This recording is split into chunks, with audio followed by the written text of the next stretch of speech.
ನಿಜವಾಗ್ಲೂ ತುಂಬ ಬೇಜಾರಾಗ್ತಾ ಇದೆ ಇವತ್ತು. ಯಾಕೆ ಅಂದರೆ ಚೆನ್ನಮ್ಮ ಅವರು ನಮ್ಮನ್ನು ಬಿಟ್ಟು ಹೋಗಿದ್ದಾರೆ. ನನಗೆ ಜ್ಞಾಪಕ ಇರೋ ಹಾಗೆ ನಾನು ಯಾವಾಗಲೂ ದೇವೇಗೌಡಜಿ ಮನೆಗೆ ಬರ್ತಾ ಇದ್ದೆ. ಆವಾಗ ಅವರು ನಮಗೆ ತುಂಬ ಪ್ರೀತಿಯಿಂದ ಮಾತಾಡಿಸೋದು, ತುಂಬ ಪ್ರೀತಿಯಿಂದ ಊಟ ಮಾಡಿಸೋದು.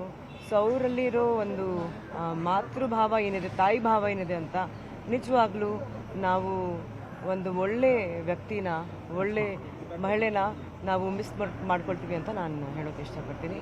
ಅವರು ಇವತ್ತು ಏನು ಈ ಸಂದರ್ಭ ಇದೆ, ಈ ಸಂದರ್ಭದಲ್ಲಿ ದೇವೇಗೌಡಜಿಯವರ ಕುಟುಂಬಕ್ಕೆ, ಕುಮಾರಣ್ಣಗೆ, ನಿಖಿಲ್ ಅವರಿಗೆ, ಮಂಜುನಾಥ್ ಸರ್ಗೆ ಎಲ್ಲರಿಗೂ ದೇವರ ಶಕ್ತಿ ಕೊಳ್ಳಿ ಅಂತ ನಾನು ಹೇಳೋಕ್ಕೆ ಇಷ್ಟಪಡ್ತೀನಿ.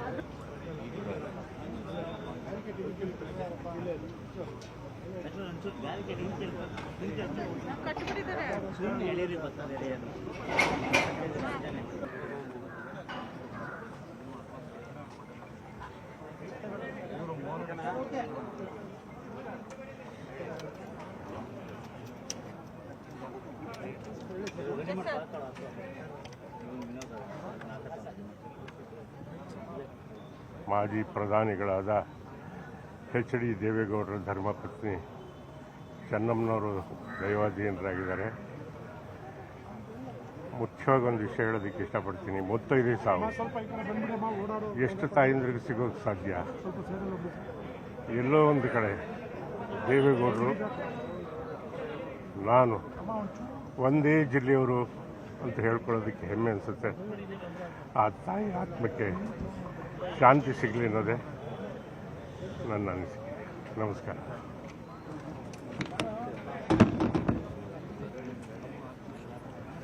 ನಮಸ್ಕಾರ ಕಣವ.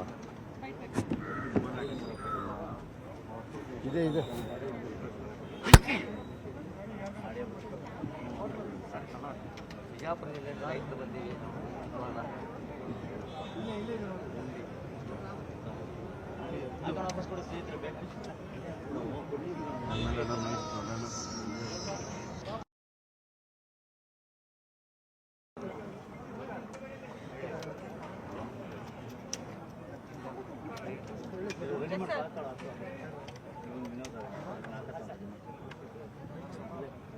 ಮಾಜಿ ಪ್ರಧಾನಿಗಳಾದ ಎಚ್.ಡಿ. ದೇವೇಗೌಡರ ಧರ್ಮಪತ್ನಿ ಚೆನ್ನಮ್ಮನವರು ದೈವಾಧೀನರಾಗಿದ್ದಾರೆ.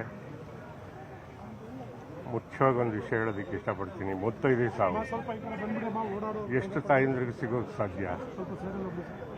ಎಲ್ಲೋ ಒಂದು ಕಡೆ ದೇವೇಗೌಡರು, ನಾನು ಒಂದೇ ಜಿಲ್ಲೆಯವರು ಅಂತ ಹೇಳ್ಕೊಳ್ಳೋದಕ್ಕೆ ಹೆಮ್ಮೆ ಅನಿಸುತ್ತೆ. ಆ ತಾಯಿ ಆತ್ಮಕ್ಕೆ ಶಾಂತಿ ಸಿಗಲಿ ಅನ್ನೋದೇ ನನ್ನ ಅನಿಸಿಕೆ. ನಮಸ್ಕಾರ. ನಿರ್ಭೀತ, ನಿಷ್ಪಕ್ಷಪಾತ, ವಿಶ್ವಾಸಾರ್ಹ ಸುದ್ದಿಗಳಿಗೆ ಹೆಸರಾಗಿರುವ ನ್ಯೂಸ್ 18 ಕನ್ನಡ ಈಗ ಆಪ್ನಲ್ಲೂ ಲಭ್ಯವಿದೆ.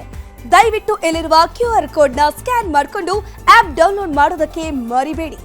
ನಿಮ್ಮ ಬೆಂಬಲ ಹೀಗೆ ಸದಾ ನಮ್ಮೊಂದಿಗಿರಲಿ. ಧನ್ಯವಾದ.